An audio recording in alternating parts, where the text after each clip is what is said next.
What happens when love collides with reality? In the 2000 film Disappearing Acts, a passionate romance between Zora and Franklin faces unexpected obstacles to test their deepest desires and hardest truths. Join us for an in-depth analysis of this emotional roller coaster as we uncover the raw, unspoken complexities of love, personal growth, and the choices that shape our lives. I'm Heit.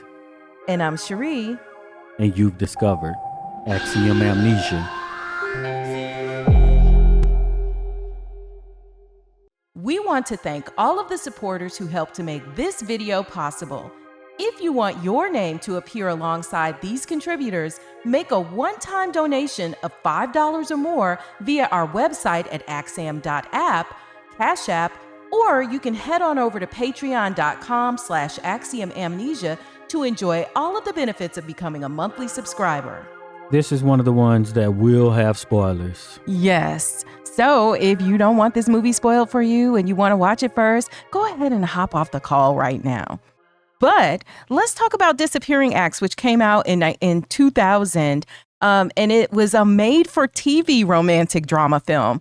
And so it came out on HBO. And did it feel like it was an HBO movie to you?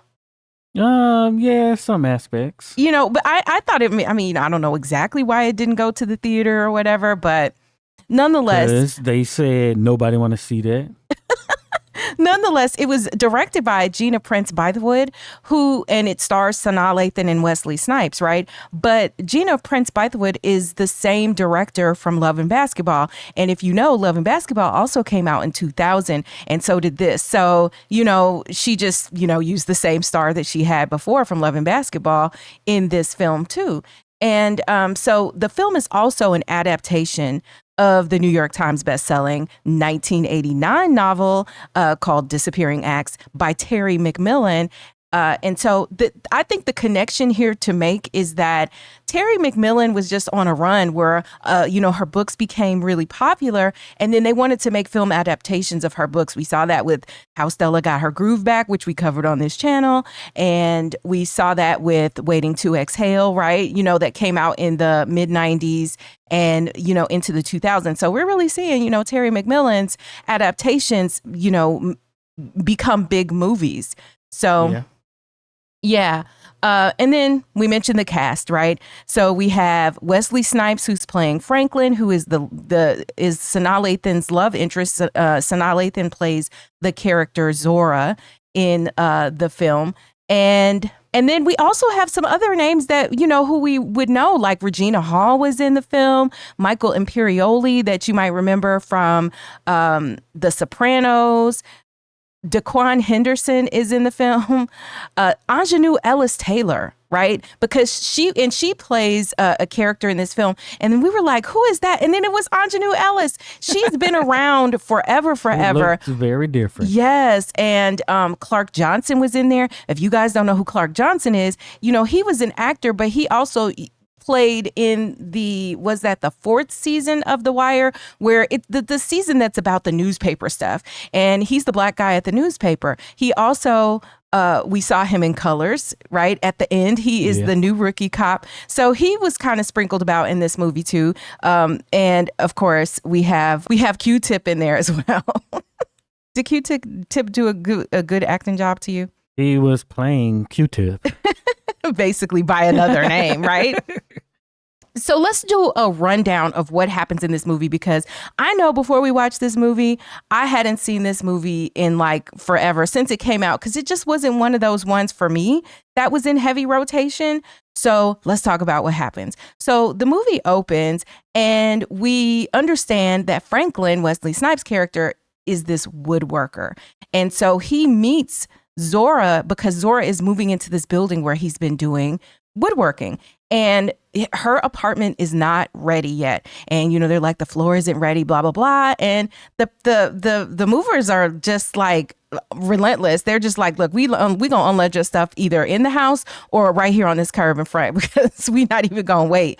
And so he volunteers to help her, but then he's like, but I don't work for free. And I was just thinking, like, this is your first introduction to this woman and whatever. And you're like, yeah, I don't work for free or whatever. What?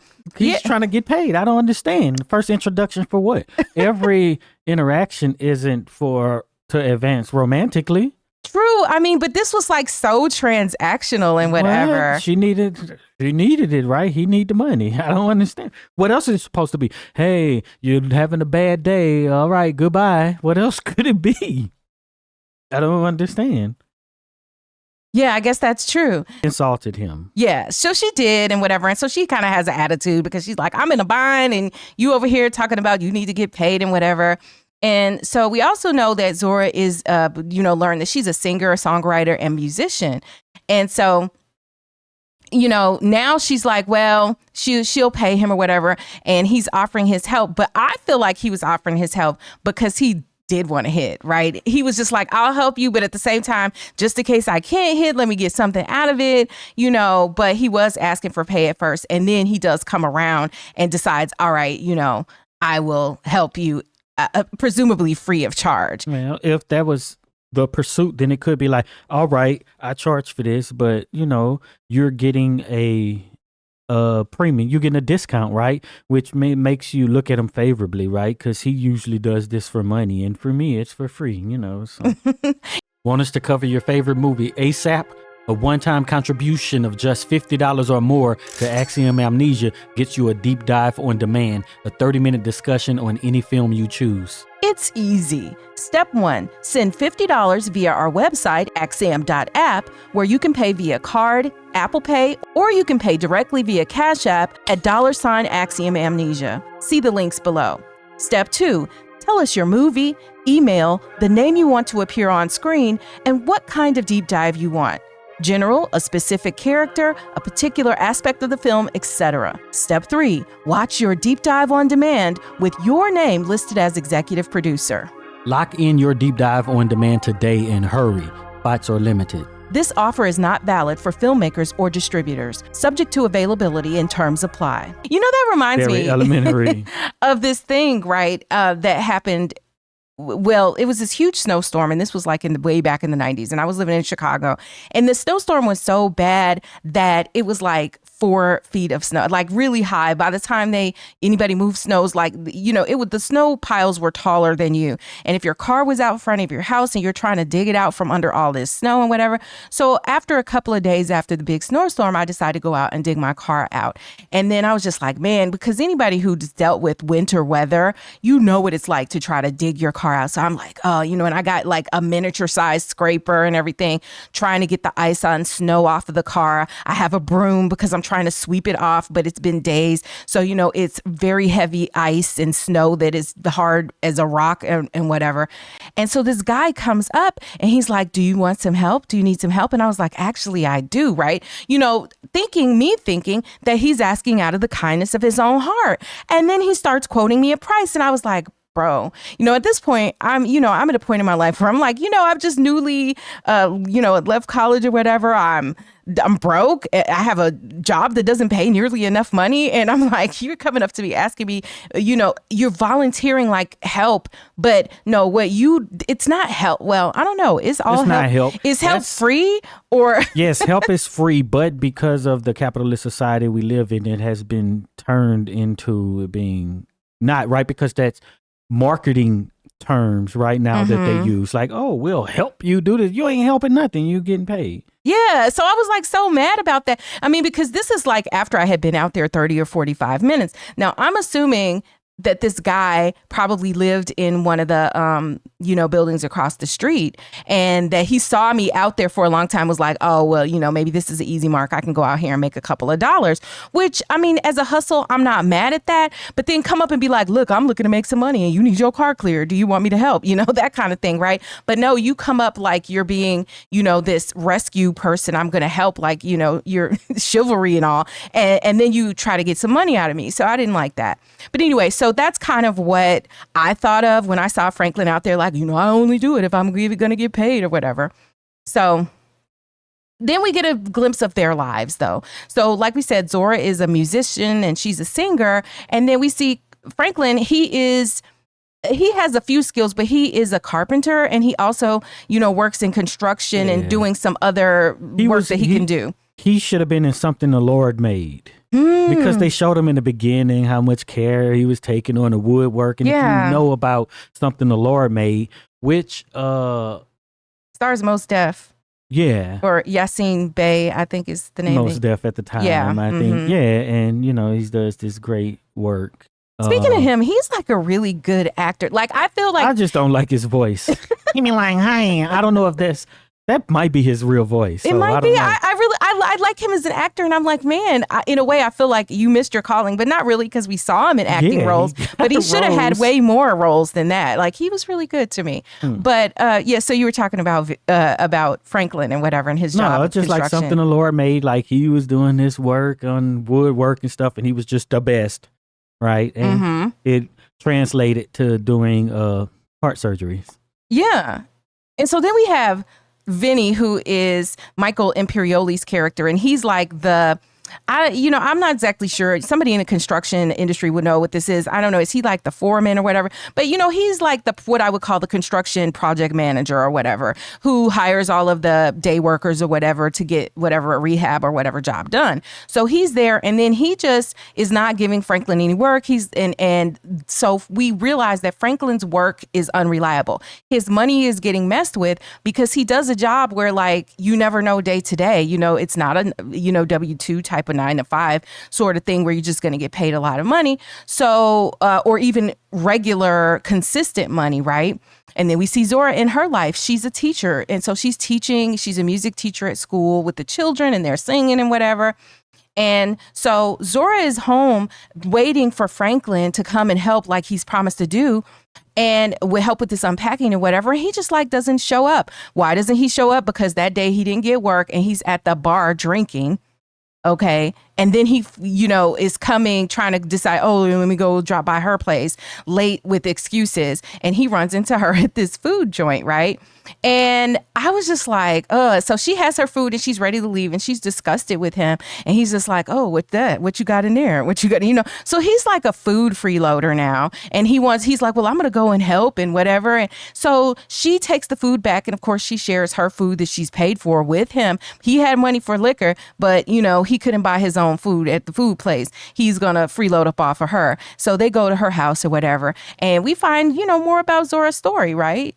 She's trying to save money for a demo. She has a piano on layaway, and stuff like that. But why would she have a piano on layaway? Because she's a musician and she wants a piano, and she didn't have one.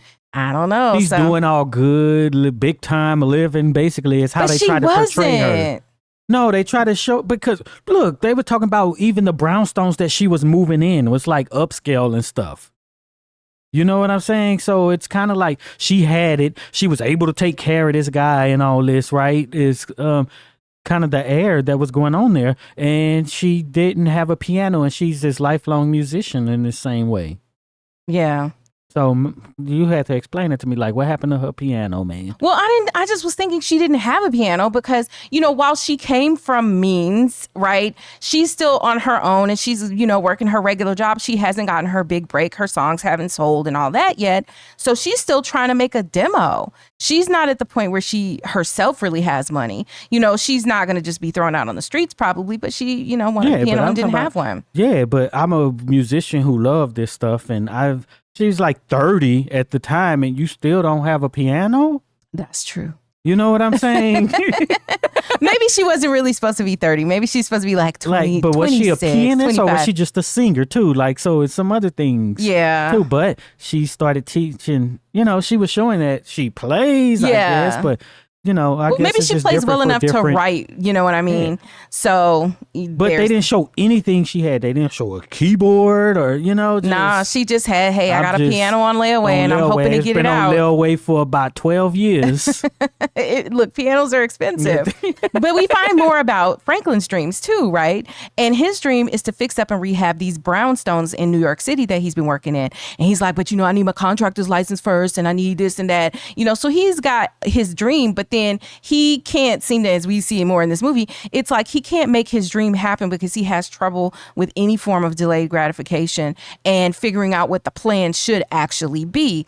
So, then they kind of have this back and forth banter between Zora and Franklin, and they're like, oh, well, let me get your phone book. Oh, can we get the phone numbers out of the phone book? So we have to talk about that. For the young people among you, do you know what a phone book is? Like the yellow pages and the white pages, and that people's numbers used to be printed in there, and that you would have to pay extra to have your number be private and not be printed. Things have changed a whole lot, nowadays with most people having cell phones. Nowadays, your phone number is everywhere. Yes. But maybe not connected to your actual name, right? It is. But back in the day, it was in the phone book printed and connected to your home address and your name, right? So yeah. But no, see, your thing is in there because you don't get a choice, because all the data that's being aggregated and all the apps and everything is just you don't have any privacy unless you just disconnect. Just don't get a phone and get yourself a little burner or something. Don't get on the internet. But I just thought that was funny. And then, of course, at the time, they didn't have cell phones. So they're trying to figure, hey, how am I going to get in touch with you to let you know, right? You know where the person lives, clearly, but they don't have cell phones. So there's not like, let me send you a text. Of course, they had pagers back then, but not everybody had pagers, That's when you be like, yeah, I waited 2 hours, right? Nowadays, you're like, I waited 20 minutes on maybe not even that. Yep. I texted them at the time we were supposed to meet, and then I said, forget it, because they didn't respond within a minute.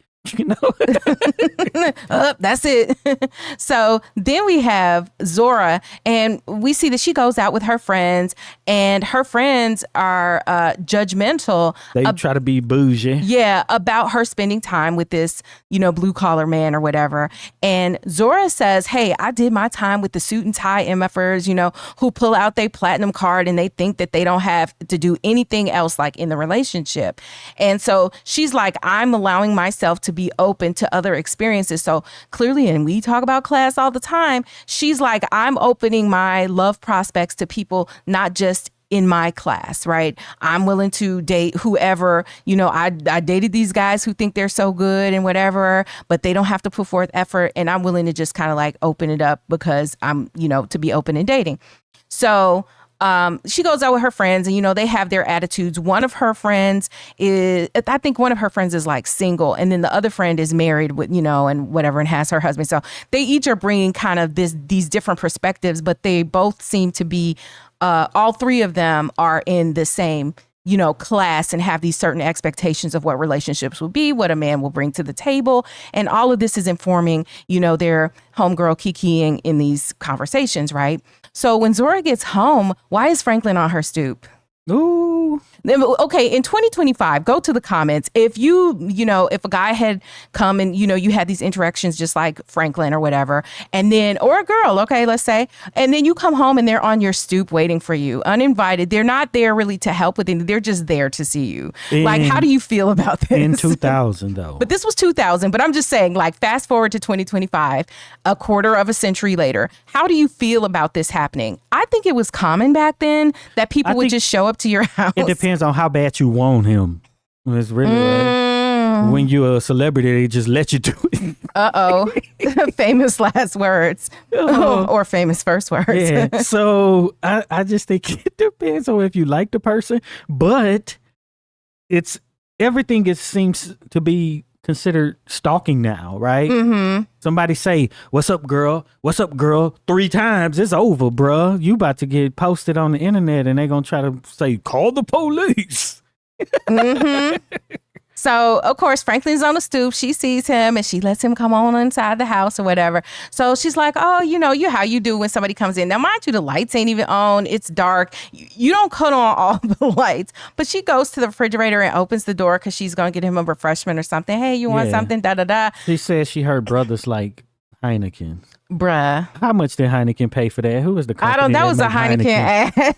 Brothers like Heineken. Hold up. Let me go ahead and start drinking it. So, but she seen his arms and she wanted to smash him. She did. She was attracted. And of course, he was attracted to her from the very beginning. We see kind of the camera pan of how he looks at her body and, her physical appearance. So they definitely had some, little chemistry and the sparks were flying. But she is in the refrigerator and he comes up behind her in this refrigerator with the refrigerator door open. And, so we don't get to see what's going on below the probably the rib cage, right? We just see her, him come up behind her and then, it just gets on and popping from there. That was fast. What you mean it was fast? They just started smashing real fast. Well, Franklin knew how to do that. Franklin didn't know how to do a lot of stuff, but he knew how to get that ram. And she, he knew how to show up at the right place at the right time. And, she was susceptible because she was feeling him. She liked what she saw. She wanted something too, And so they were consenting adults or whatever. And, that scene was like a little bit. Now, for context, those of you who are younger, you probably do not realize Wesley Snipes back in the day was kind of considered to be a sex symbol in a way. He and Denzel Washington back then were kind of like two black actors who were kind of in that, I don't want to use the word heartthrob. Blair Underwood. Yes, Underwood, Lester and you So. had one light skin. I forgot who it was. It was a light skin in there though. But, but like at this time, especially I think about, with the Spike Lee films and Wesley Snipes and Denzel Washington kind of, propelling from their involvement in those films. And of course we saw with New Jack City and whatever. And we've covered movies that, that the 90s was weird. Wesley New was Jack in. City. Yeah. Yeah. So I'm saying that to say that Wesley looked a little odd in this movie because he didn't have hair, he was completely bald headed and he had no facial hair in this movie. And it's like, you look a little different, Wesley, or whatever. In this movie. But anyway, he still was the Wesley Snipes who, had the, rock hard abs and big muscles and whatever. So he had that appeal going on. And, Zora in this movie was like, yeah. So they go on and get it on or whatever. And then they're having pillow talk. And Franklin is talking about his business again. And he's like, I wasn't going to deal with women until I get my business off the ground. Right. But now you laid up, having this pillow talk with her or whatever. And he needed a place to stay. I think, I don't know, because he had his apartment that when they fell out, kind of went back to or whatever. Yeah, but it's cheaper not to, right? Yeah, it's cheaper to get all your meals free. And, she going to be having food around there or whatever. Yeah, and you at least split the rent. So, so. I don't know, but the half there is probably more than the half that he would have to pay living with her is probably more than he paid living alone. And then, but he sets expectations real low early on, right? He's just basically like, if you're looking for a man with a big bank account, that ain't me. You know what I'm saying? So he's like, I ain't gonna be paying no bills. Business I ain't gonna be doing nothing. I come over here and I slang the D, and that is what I do, and I lay up with you or whatever, But like and I was just like, I struggled with the idea of whether, Franklin was predatory or I don't know. We have to talk more about that later after we hear all that happens. So I was like, he done basically moved in with her. Over deliver. That is business, right?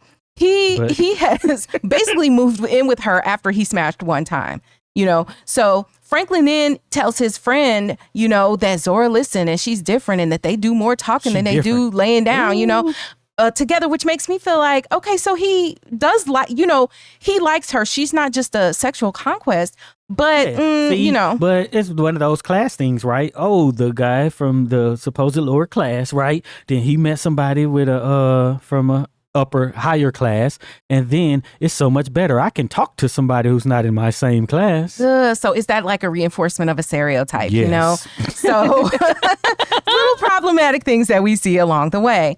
And so and we have to think back to Terry McMillan, right? The author who's writing these books, somebody who, so she's speaking, her stories are told from her class, so she identifies with these women who we've seen, these professional women who are not, just struggling. You know, like if you think about Waiting to Exhale, and all of them had their careers or businesses and stuff like that. These are women who got it going on. And the same thing, like if we look at how Stella got her groove back, you know, Stella was like upper middle class, you know, and so this is through the lens of how this author is also viewing people who do not come from where she comes from, or where these characters that she's written are coming from. And it's maybe she came from that, right? But it's the moral part of it, right? Where, you know, we got a lot of these stories where it's, okay, you can accept the guy from a different class, right? It kind of could be pushing that narrative. And I think that comes a lot from people who are of the lower classes, of course. Yeah. Because you feel that you may be missing out on, you know, something else, or, you know, I guess even just those financial opportunities. Well, and I think that if you look at what was happening in the 90s at this point, with all of these women who had achieved lots of things and were professional and had their money and were not simply looking to men to support and care for them financially, but yet wanting them to bring certain things to the table, then that's what was lost. Yeah. Because they had the idea of, all right, we're independent, so we don't need men for their money and stuff. And now in 2025, it just seemed like, how much money you putting down? Again, like it went backwards. Well, maybe. Or maybe it depends on the class that is the loudest that you hear. Yeah. Because I mean, honestly, the women who I know who are, let's just say, middle and upper middle class women, they are not like, yeah, he got to be bringing that money, because that's not the thing. But they're also like, culture tends to be the culture. Well, and that's not generally, it's not the middle and the upper middle class dictating the culture. It is the loudest class, which, you know, to me generally would be what you see pervading the media. And yeah, the loudest. So like when you have the civil rights movement, you know, then you get the morality of that shapes the culture, right? So then you get the whatever the thing is in pop culture, just lay the money down, right? Then you see that starts to permeate within the culture, and that becomes the culture. Yeah. So, well, at least an aspect of the outward, the representation of the culture, I guess, is how we should look, we should look at that. So you have women who are like, hey, we're looking for men, and then men who had options, like, because the men who are upwardly mobile, you know, maybe they're dating black women, and maybe they're dating other women outside of, you know, the race. So they're and maybe they're just whatever they're doing. Maybe they're like, I'm not settling down. I can have as many women as I want, right? So there were reasons why I think at that point women were like, does it really matter? Okay, we got the money covered. I don't care if my husband is, is a blue collar worker, because that's really what is being interrogated in this film, right? Because Franklin is a blue collar worker, and these women are either stay at home types, or they are, white collar workers. And so in this case, that's the situation. But when I look at it, and I'm saying this was what these women at this time were saying. Now what I think I see the loud women, the representation of the culture saying, we don't need these men. We don't, because we don't need them for money. We don't need them. And I think that is like one of the hugest mistakes. And not just, I'm not talking about relationships, but in the context of this film, where she winds up having a child and all of this and that, like children do need fathers. And, like the idea that that finances are the only thing that matter in the situation, I think is just wrongheaded. But I know that there'll be a lot of people in the comments who push back and have their own ideas, and I'm open to hearing those things, and we can talk about it. So anyway, in the context of this film, we also find out that his friend repays him $500.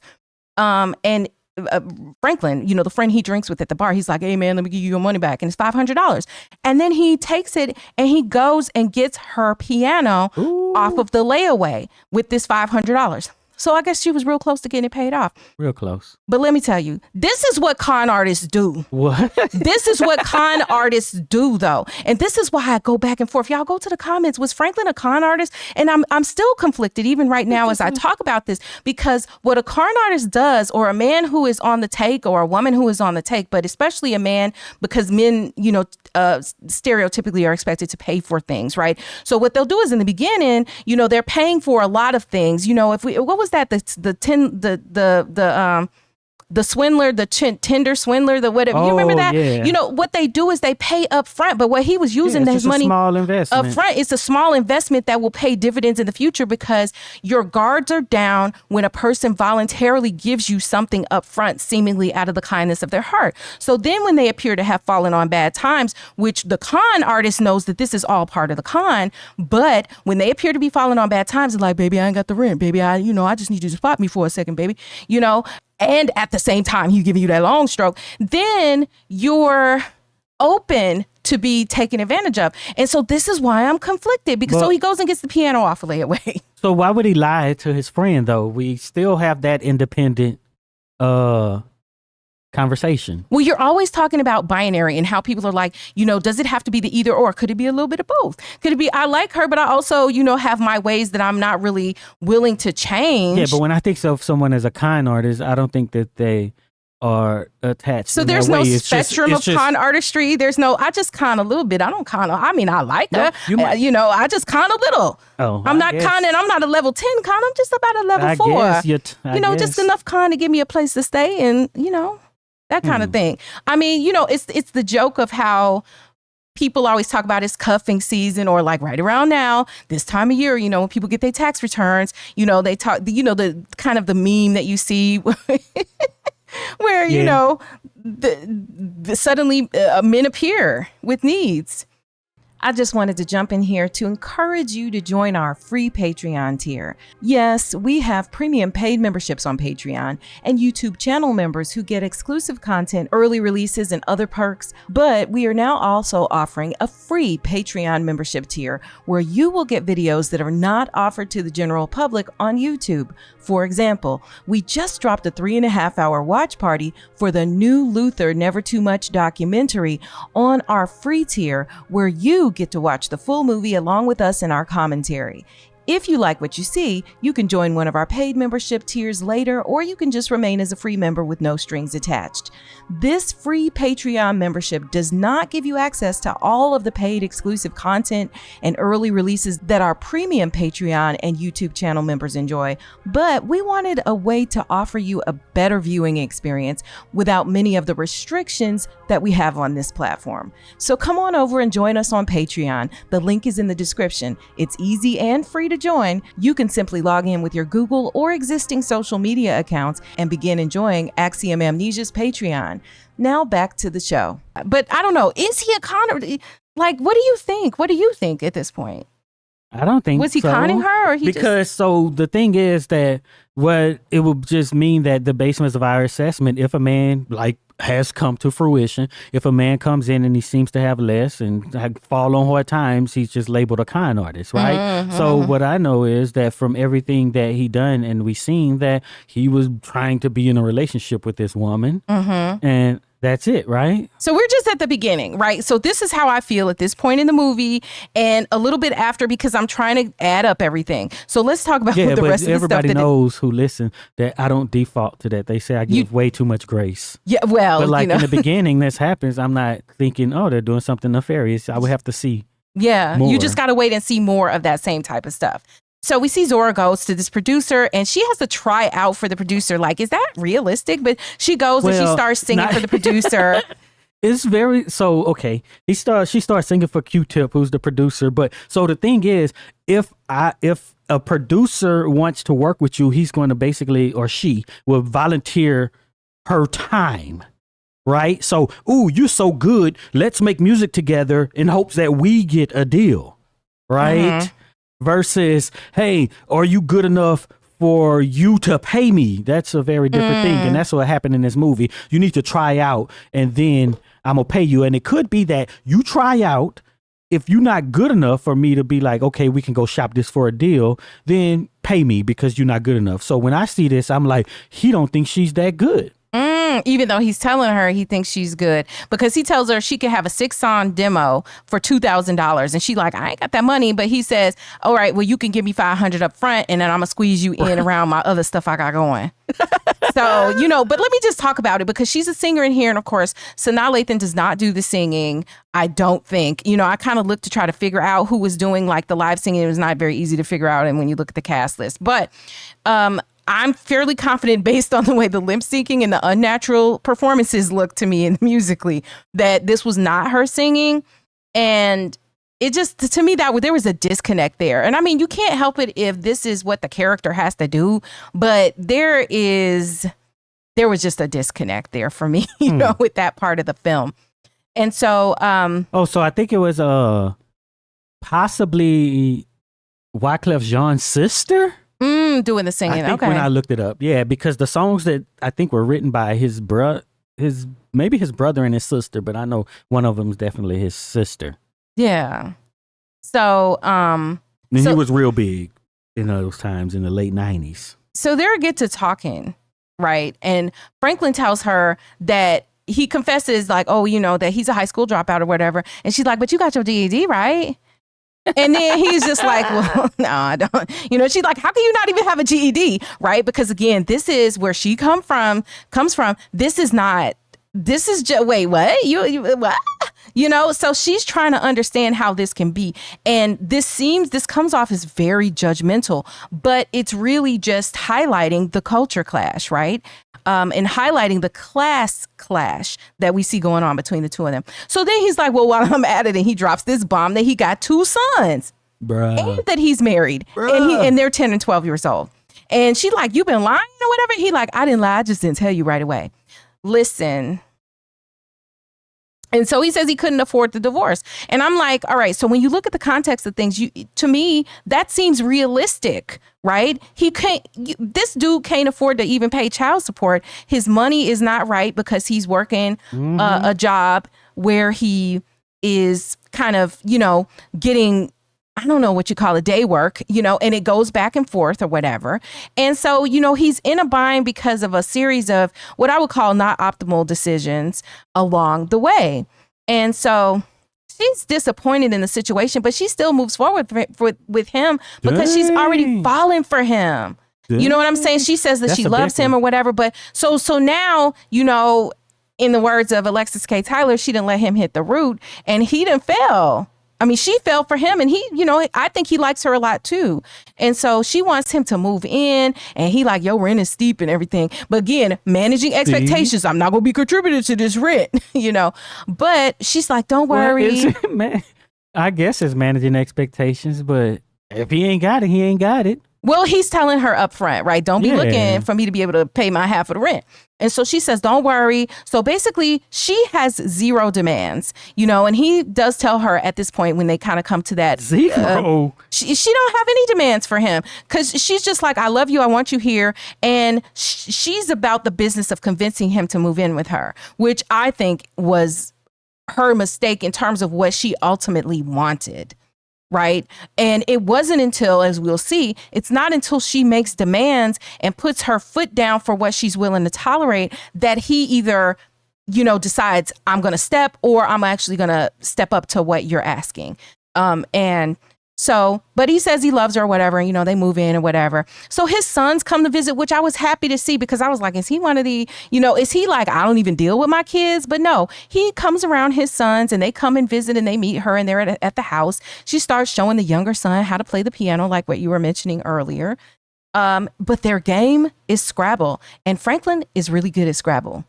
Oh, see, we trying to break those stereotypes. So it's very funny when I watch these movies. Yep. It's like, just because he's lower class and he hasn't graduated high school, he still could be smart because that's supposed to show some intelligence. Yeah, that he's really good with words and stuff.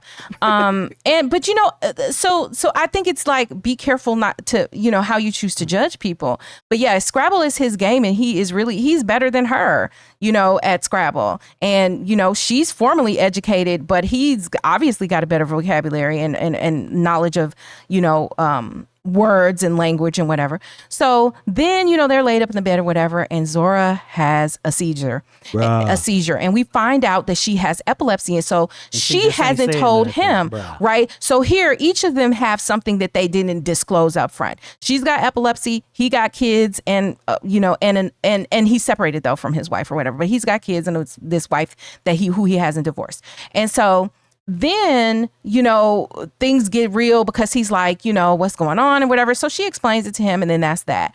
So Vinny, though, the guy who's the, project manager for these rehabs or whatever. Chris. He's taking advantage of Franklin, and he is just not giving him steady work. And so he bumped him. He's like, yeah, my brother-in-law needed a job. So, and then Franklin got his butt on his back, which understandably, because you just jerking me around when I'm here for you. I don't think that's butt on the back.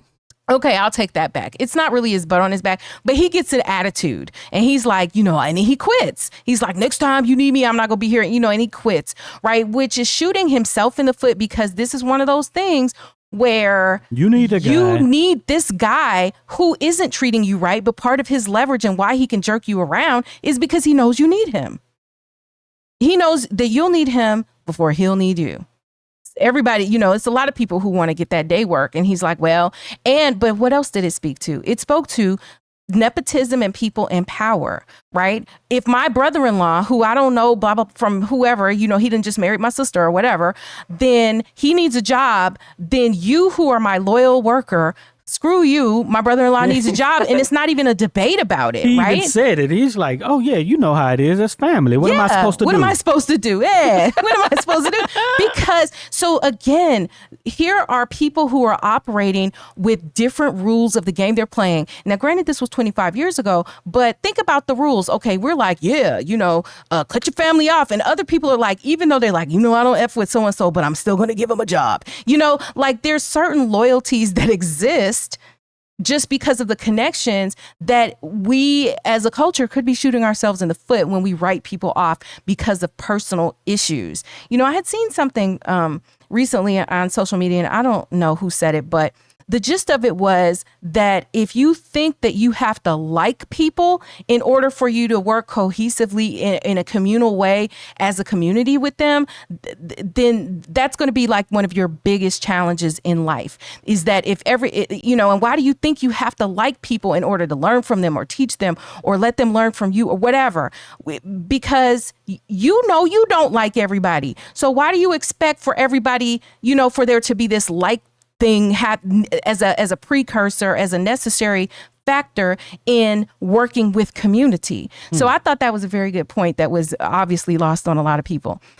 So back to this. He had a piece of job. Now Franklin doesn't have a job at all. Dang. And so Vinny is challenging him though. He's like, well, what you gonna do? Join the union? They ain't too fond of the brothers. So again, Vinny is like saying, I know that I have you over a barrel, but you can try to jump bad if you want to, but that's the reality. Very good movie about black people in unions, The Killing Floor, 1984. Heit knows every movie that has to do with unions and labor, because this is like his secret passion, I guess, is, what I would call it, a secret passion about, inequality in labor and stuff like that. Any movie about labor, Heit has seen it, I guarantee. Well, yeah. I feel like I've seen a lot. So they have dinner. Franklin and Zora have dinner with Zora's friend. And again, more class and culture clash, and Zora argues with him on the way home because, Franklin starts coming out of a bag, and she, he's talking about, well, you were fixing up my clothes before we left, and you're worried about the impression that I'm going to make on your friends, which we know Zora was. But, he took it like, you're embarrassed of me kind of thing. And then Franklin busts out and he's like, well, I quit my job. And, he quit. He's like, I quit the job. And he says he wouldn't have these issues if he had a union gig. And she's like, well, I can cover the expenses, and, why don't you take this time and go to school? But he has nothing but excuses. Well, it's not just simple as that. I got to go and get my GED. Then I got to go do this. And then I got to go. Bro, what you got to do? You ain't bringing in no money. And she said, go and get yourself straight. Take advantage of that. He had opportunities, but was just ready to piss it away before he could even get it. So then they go and visit Franklin's mother and father. And Zora offends the mother because the first thing that she's sitting on the sofa, the mother comes over, offers her something to eat. And Zora's like, oh, no, that's way too fattening. And I was like. So they visited his parents first? Yeah. Mm-hmm. Okay. Yeah. And she says, oh no, that's way too fattening. And I was thinking to myself, okay, Zora, you're supposed to be from a certain place and time and people, and this didn't really fit, but I guess they had to have some way for her to be offensive to, his family or whatever. But it didn't really fit. And because who would have said that? Yeah. Like, or you just be that's like, manners 101. Back in the 90s, you'd be like, I'm on a diet, or the 80s. Well, right? no, you don't. You just take it politely and then you don't eat it. You nibble a little.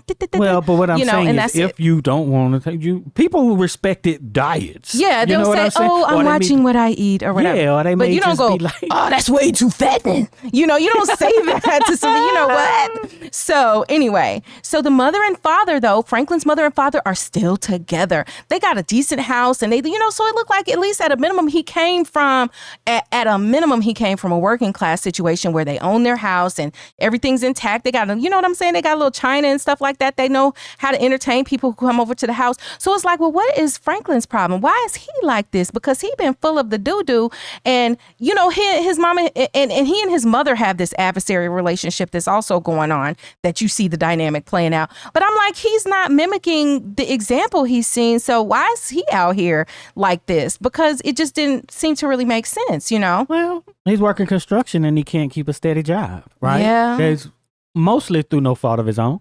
That'll probably change later on as we go through the film. Well, so Zora, the next thing, because it always happens this way. This is like the predictor, right? Zora finds out she's pregnant, and her friends argue over whether she needs to tell Franklin. And she says that she can't have a baby right now, and this is her second unplanned pregnancy. And it's like, okay, girl. So then I'm saying to myself, you already knew because of two things. One, this is your second unplanned pregnancy. So you already know that it can happen, right? And then you already knew because you knew you were taking a chance, you were out on a limb, and you continue to relax your requirements for this dude who is not doing anything. Well, he probably was like, hey girl, you know what I'm about to do. Yeah, well, and that's the weakness, right? That is the weakness. She was, demonetized, right? Demonetized. So then the friends are like, well, are you going to marry him? And the other friend is like, he ain't asked, right? Because again, what do you do? Like, it's not like, look. How long were they even together? Shoot, a couple months, probably a few months. So my thing is this, different families have different ways of managing it. Look, unplanned pregnancies happen across classes. It does not matter. It don't matter if you living in Bel Air or you living in wherever. They happen all over. But the way people and families manage unplanned pregnancies might be different. And not just, if you're underage versus even if you're older, right? So in this case, this is one of those things where it's like, oh, you got caught. Now you might have to go on and marry the dude, right? Because that seemed to be the default setting of one of her friends. Like, hey, maybe he wouldn't have been your husband, but you went and got knocked up by him. And so now he's got to be considered in this, and this is what people did back in the day. And he was already married, right? With kids. And she couldn't tell her friends that, right? But I'm saying just from what his character shows. Yes, right? And his character would have done it. He was probably how he wound up married, right? He was repeating what he saw from his upbringing, right? His parents were married. So why wouldn't he marry a woman? It's not like he was anti. I mean, he probably would have married Zora sooner if he could have extracted himself from that situation, but his finances really didn't let that happen. So, but I found it fascinating how these friends were talking about, marriage and all of that and stuff, and how like basically almost that he didn't even she didn't even need to tell him. And I don't want to get into a whole debate on rights of either parent. I mean, obviously I agree, a woman's body, a woman's choice ultimately, but to suggest that you just don't, that zero consideration should, be given to your partner is a little weird to me, but, to each his own. So. Yeah. So the thing is, like with choice, it's like, I don't want to have to contend with other people's ideas about what should be done. And that's a reason not to say anything. Mm-hmm. And I think that's the reason, because it could be, hey, I tell a bunch of people, I feel like this, like this, you should do this. And then I still decide. I just think people want to avoid that because it's just easier on themselves. And plus the fact that when you tell people, they're not really there. They're only there to judge, right? They're not there to help. They're not trying to. I'm talking about like from the man, right? Oh, from the man. Oh, okay. Well, right? Because hey, he knows he may have his ideas, and if you decide it's still her choice, then yeah, she can still just make the choice. But he is aware, right? And the reason that she wouldn't tell him in a situation like that and believe that it's my choice is that you don't want that, or you may feel it's best if they don't know because what you decide may affect them negatively. Well, and then here's another thing that's from the Godfather movie, right? Where, or the Godfather trilogy, where Wesley Snipes, who was in Sugar Hill, which is a lot like the Godfather dynamic going on. We covered that over on the Axiom Amnesia channel if you want to go and check out the videos we've done on that thus far. Wesley Snipes. Yes, Wesley Snipes was in that movie. But the thing is, in The Godfather's wife, Kay, we find out, he was thinking that she had a miscarriage, and she was like, no, Michael, I didn't want to have another baby by you, because of, she had found out like how, what he was really doing and what he was all about with his street life and stuff. And so then at that moment, that is the thing that like completely destroys their relationship beyond repair, beyond forgiveness in this movie trilogy, right? And ultimately the thing that breaks up their family, not that he didn't do things to break it up, but this is the straw that breaks the camel's back, the realization that she had gone and chosen not to have this, their baby or whatever. And so I think about it in this way too, because I think that a reason that the rationale would be don't tell him is because the woman may be wanting to continue a relationship with the man and is concerned about how that is going to affect moving forward if she was honest about, about choosing not to have that like baby. All the other stuff that someone may not disclose too. Mm-hmm. Right? Hey, I want to continue to have a relationship, so I ain't going to tell her I lost my job. Mm-hmm. You know what I mean? I'm going to just get dressed up and go out every day. Like, and Zora says she don't want to have the baby because they're not married. Zora says this. So again, here we are pointing to class differences and expectations and cultural differences and stuff like that. Cheri watches these people on YouTube, and I believe one of them took his girlfriend up to the courthouse to do some stuff. I don't know if they was getting a divorce, but my point is like, hey, she could have went and paid for his divorce. Yeah, the girlfriend was going up. So like he had left his wife, he's estranged from her, and now he's over with this other woman, and the girlfriend takes him to the courthouse and pays the money for him to get his divorce started. Oh, look at God. Shut up. Then here come the devil. It was like, wait, but you got to pay child support. I know, that was the thing. He didn't know he was an idiot. He was avoiding going to do that probably for that reason. And then he showed up and they're like, oh, but wait, take this test. Just foolishness. They were like, open your mouth real wide. We just need to do this swab right quick. Ain't gonna be no problem. Just do that, And that boy got on child support after that. But anyway, so she don't want to have the baby because they're not married. He says he gonna bust his butt to take care of them. And I'm like, you ain't taking care of your other kids. He trying? Okay, now we got to I've been trying to let go of Woody in Crooklyn for the longest and not talk no more about whether Woody was a deadbeat or not. But this is the same issue with Woody. Woody from Crooklyn, if y'all remember, Woody did not want to take jobs. He was a musician. He didn't want to take jobs doing the kind of music he didn't want to do. He didn't want to really do any extra odd jobs and take on more. So he was comfortable to let his wife, Carolyn, have to work summer school and her little extra job in order to take care of the family. And even when it wasn't enough, he didn't take his butt out and do what needed to be done. But yeah, I'm the man and this is my house. And you know what I'm saying? All of that. And then had his butt on his back about even being careful about like logging things in their checkbook, so that so that the book would be balanced and they would know how much money they had in their account. Right. And so I'm like, are you in the same category? The reason he can't take care of his children is because he said he's decided that the only work he's going to do is carpentry, which he enjoys very much, and the things that are in the vein of his dreams. But what responsible people do is what is required.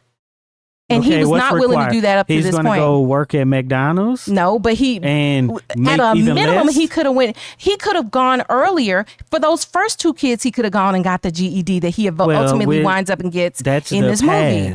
Well, Right. So, and this is what's wrong with him. This is what's wrong with his character to this point, right? Is that you talking about how hard you gonna work, and you ain't working too hard for the two you got. Although you are trying to be there as a father, you are coming up short, and then you dogging out your wife, or your separated wife or whatever. You're dogging her out because she's got her job at the hospital or whatever, that she's working to take care of these two kids.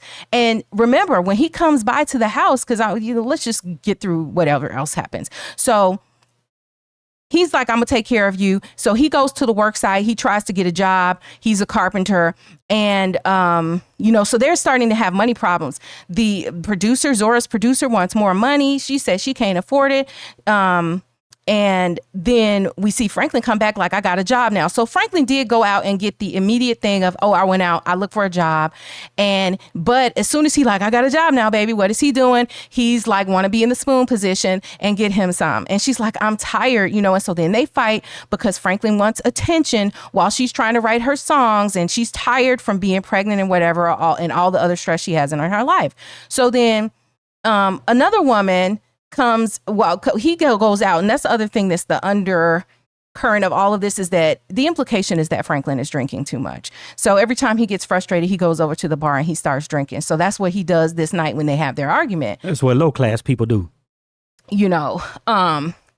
And so he goes, I started to come back and be like, well, and then the other folks, they already got the bottles in their house, and they just, what I'm saying? They just get that whiskey, they get that, bourbon, and they get it on and popping right from the crib.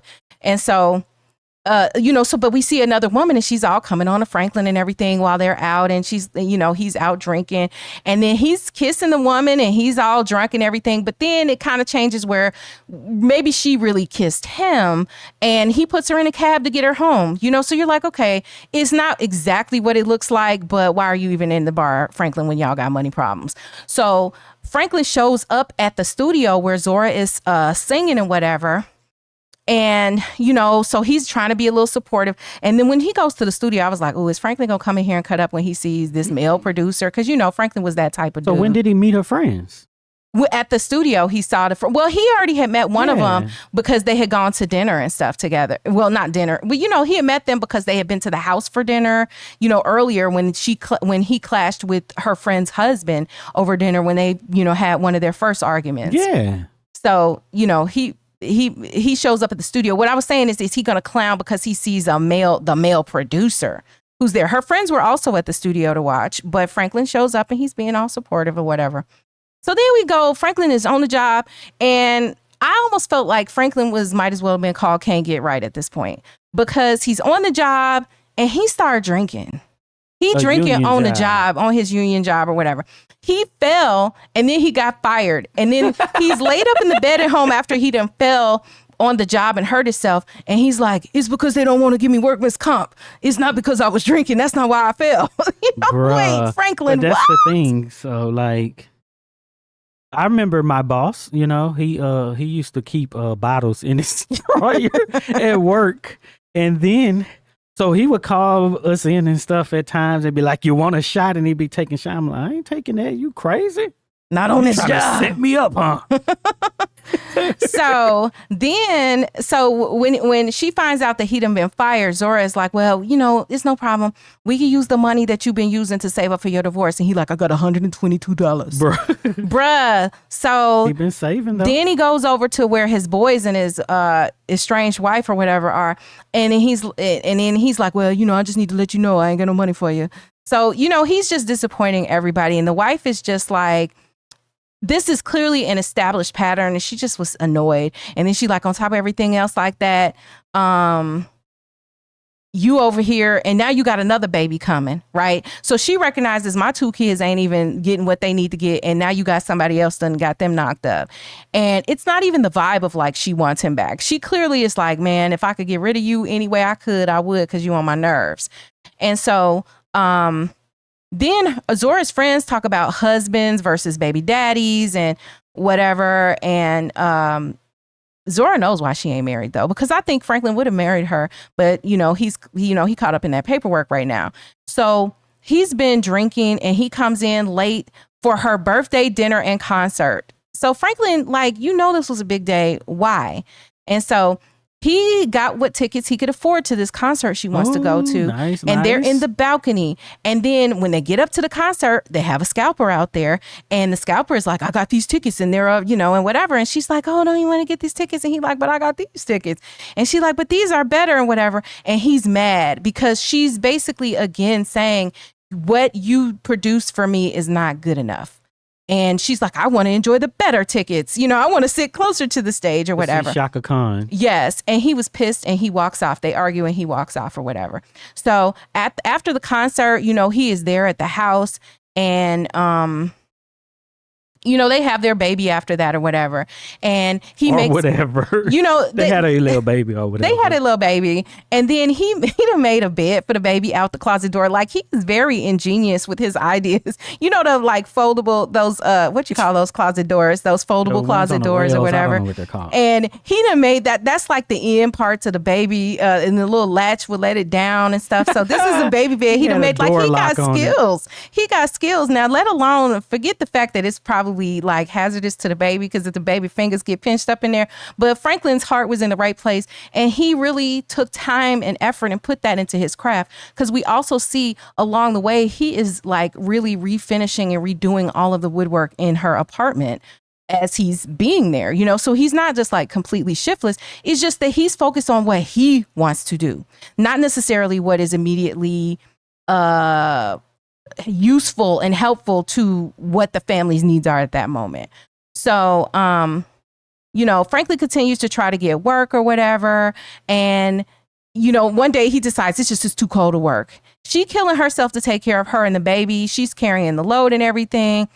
And, she telling him, she like, well, you need to go see if you could get on with the electric company like your daddy said. And he refuses, just like Woody on Crooklyn. He's like, I don't want to get on with the, no, I ain't doing that. Who offered him a job? His father, No, because Woody. his father,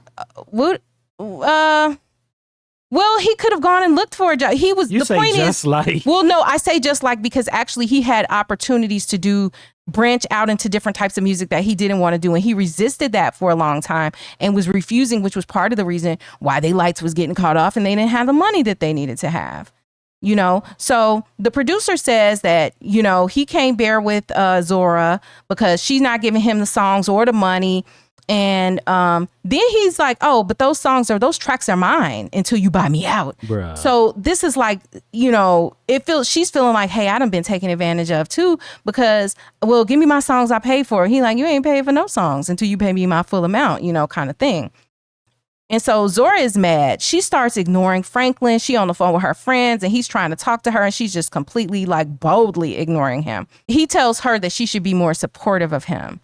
And then she's like, well, look, I'm carrying everything for you. I'm carrying more than half of this relationship. You're not holding up your end of the bargain, And then Franklin goes and gets mad again. He goes out and gets drunk again. And then he comes home. Why but she keep forcing him to go drink? Okay, for the people who don't get it, that is sarcasm. Okay. So, yeah, so she, so then, of course, when he come home, them hormones is raging and he come in and then, he just gives her the business. And so. Well, gives her the business? What that mean? Beat her? No, he. Oh, well. Beat that thing up. So,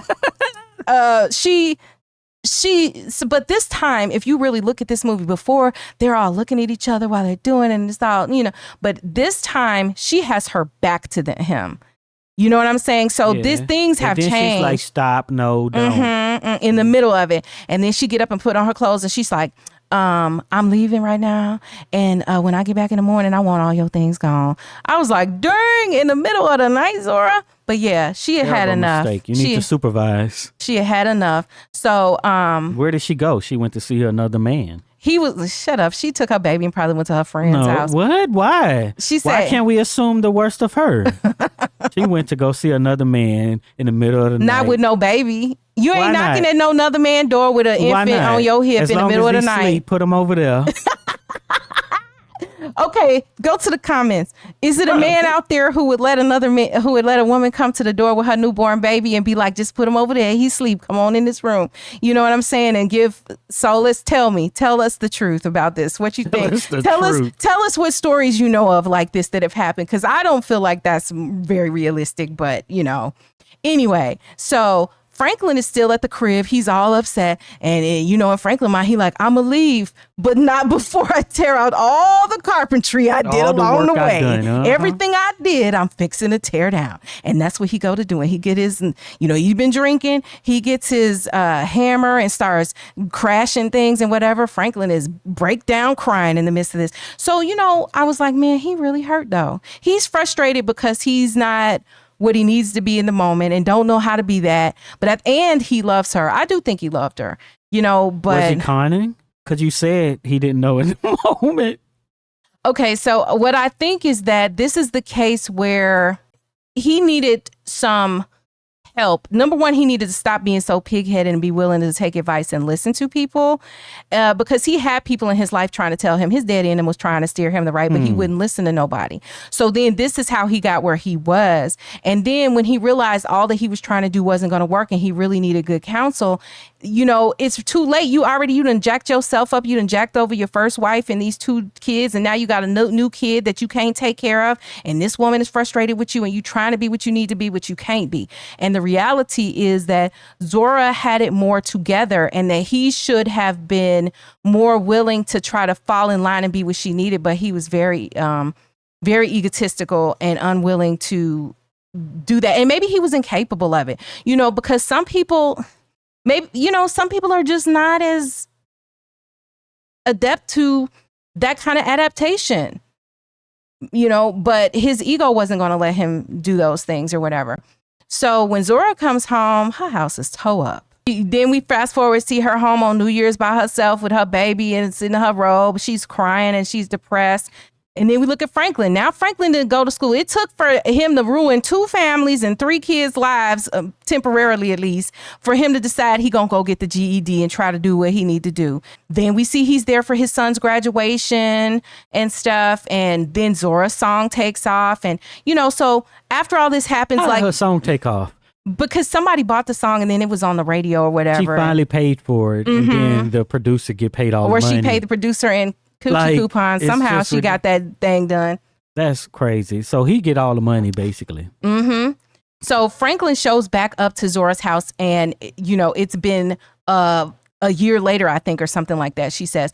And he's been sending money every month. He hasn't been seeing his son. And he's like, I take the contractor's license tomorrow, and he got his GED and stuff. So like he's showing, I've got my life together, and she says that now that we aren't together, we both finally got our, stuff together what did or she whatever. Get together? Well, she got the song done and written and everything like that. Okay. And then he got his divorce too. It was money problems that's preventing her. For both of them, right? So then he got his divorce too in the process. Basically it was like he couldn't come back to her until he had could hold his head up like a man and all of that. Blah, blah. And then he says that he's sorry. She apologized, says she's sorry too. And he tells her the love was always real and it still is. And then he leaves, right? And he's gonna walk down and then mind you, their game was Scrabble and she had never beat him in Scrabble. And she, he about to leave out and she come back and she's just, it's basically the same line from Love and Basketball when he asked her double or nothing, right? They about to be back up together. So that's it. They wind up together in the end. They've both improved their lives to a certain extent. So now we got to get into some more discussion about this. Like, what happens after the cameras stop rolling? Okay, does he have a successful business after he takes his contractor's license? Or is he going to fold? Because you already know it's not just about getting the contractor's license. It's very competitive when it comes to getting these contracts, city jobs and all of that stuff. There's a lot of cronyism. There's racism involved, so he's going to have a whole lot of challenges. Is he going to be able to be successful or is he going to be mad, frustrated and quit? Why would he quit? Because he's not getting what he wanted. That's who he had but been he can't previous. Go work for nobody either. So it's probably that same ebb and flow. So maybe that's what happens. And do they have a successful relationship? Do you think they get married? Yeah. I think they get married too, because I think that's what they both wanted, right? That was the expectation that they both had. So I see them getting married. It's gonna be rocky. I don't really know that he is gonna change. He already changed. But not his personality. So he's always still going to be kind of like more of the know-it-all. But what I did like about him, know-it-all. Wait, what? Because he didn't want to take advice from other people, right? His daddy's like, you need to go on down there and get you a job at the electric company. I can get you. Well, that's different than a know-it-all. He's like, I want to work in my craft.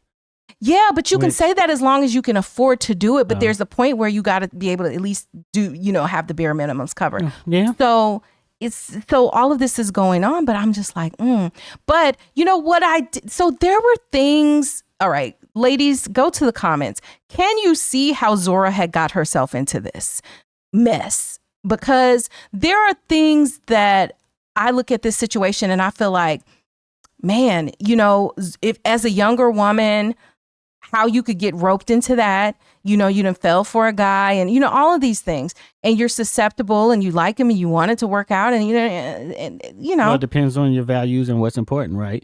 So there was this idea back in the day of love, somebody who you get along with and all that, right? And then the rest you basically figure out, right? And not giving up on that, right? Yeah. And then, so you have that. And then a lot of these films were questioning that, right? Maybe you need to consider finances and stuff like that, right? Which I don't think was really their problem, right? They try to make it seem like it was finances, but I think they were able to cover everything. I think he was immature on some levels that maybe, it's kind of like if the issue is immaturity and then a person becomes mature, then that's something that can be dealt with, right? But if it's that this is their personality issue, and that's less likely to change, I feel like. If you're asking a person to just be mature, learn that in life you have to take care of yourself and any children you bring into the world, then that's a lesson that once people learn it, they got it, and they're not going to revert from understanding that later. That's just part of the process of maturity, and for some people it happens sooner than later. But if the issue is personality, if you trifling, if you are a con artist, if you are a person who just looks for people to seek out to take advantage of, then that could be, then that's not necessarily fixable in the same way. You can't just go, well, give them some time and experience of being mature and then it'll be okay. It takes a lot more effort to change yourself in those ways. But I think he wanted to be what his families needed. Yeah, his only problem was he just wanted to work in what he wanted to work in. Well, it goes back to that whole thing. He's willing to watch someone who he claims to love and his children suffer because he's not willing to take the extra step to do something he doesn't want to do. He feels that other people should suffer while he still continues to do what he wants to do or have his line in the sand.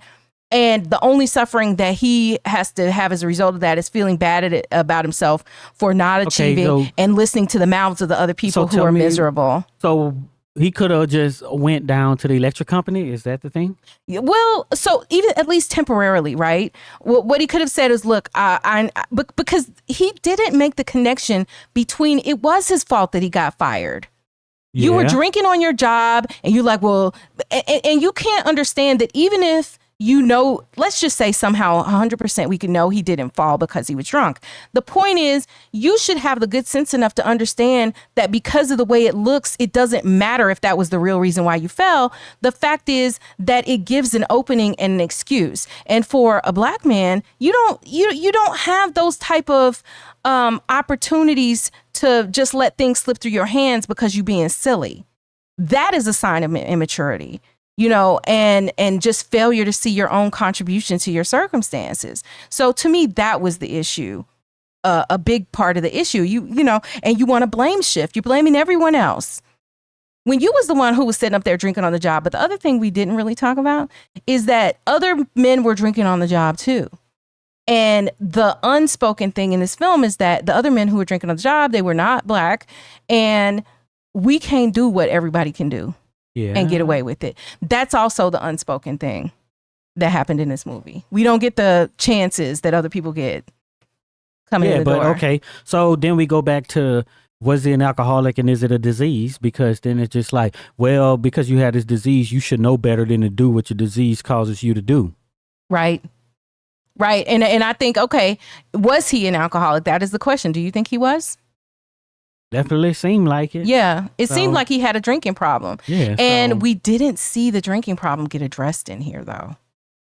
Well, as far as like formally. It showed it, right? But then our assessment is that it's immaturity, that he should have known better than to drink on the job. Yeah, and he okay. really can't I hear help you himself. there. I hear you there. That's a touche. That's a good point. And then what was Zora's responsibility in all of this? Responsibility in what? How things turned out, because I think it's easy to blame everything on Franklin, because Franklin was making mistakes and his mistakes are more obvious. Just the Shaka Khan stuff, maybe. Look, I think that you had opportunities to take the off ramp in multiple areas, and you chose not to do that. And so you can't act like you were taken for a ride when once you do find out things along the way, you don't do something about it. Those are bad things, though, right? That happen, right? So I don't know, it's a guy who had problems and you got with them. Right? I don't really see any really big flaws like that where should just avoid this person, right? And then if you choose not to because maybe you see light, then is that something on that person? Right? So it's, I don't know. Well, yeah, I mean, you can always take the off ramp on any situation, and that's what a lot of people do all the time. Like, okay, somebody didn't tell me happy birthday, so I cut them off, because that could be a sign that, they don't respect me and they don't care. Yeah. And then eventually they're going to stab me in my back because they didn't say happy birthday. You know how people be. But, I feel you on that, and I think of this movie as kind of an example of what you might say is like imperfect love. No love is perfect, but people, will look at love stories and feel like, oh, it's this, he's going to come. But like in this case, dude made himself better. He showed back up and he's like, I want to be a daddy to my child in the home. I love this woman and I'm trying to be around her if I can. And I'm showing and proving. I'm not just giving lip service. In the beginning, and that to me is where we see he did at least change. In the beginning, he talked about his dreams, but he talked about why he couldn't achieve them. And by the end, he was like, look, I'm doing things. I'm one of those making it happen. False meritocracy things, though, too, where it's all put on the individual when it's really those societal factors, but it's trying to say, oh, you can overcome them all just with the strength of your mind, right? So all he had to do was do these things and then everything is perfect, right? It's really one of the messages, right? When it's really big things that happen. Well, and then there were things that came through that showed to me that Franklin was a decent person. And I know early on, I'm having the reaction of like, is he a con man? But like the fact that he could have taken advantage of that woman who was all over him and kissing him and was drunk, and he could have got him some to make himself feel better while he was out drinking, but he didn't. He put her in a cab and sent her home. He could have done different things. Now, yeah, I think he had a meltdown when he destroyed Zora's apartment, but I think that was like the breaking of a person. That was, he had hit his rock bottom and he was just broken. And he was drunk too. So and he was drunk. That's why I don't like when they all like to introduce that in movies, because it changes my assessment of things like that. Because I would just generally be like, well, that is a sign of something, but he was drinking. So, it's just kind of what he done when he was under the influence. Yeah.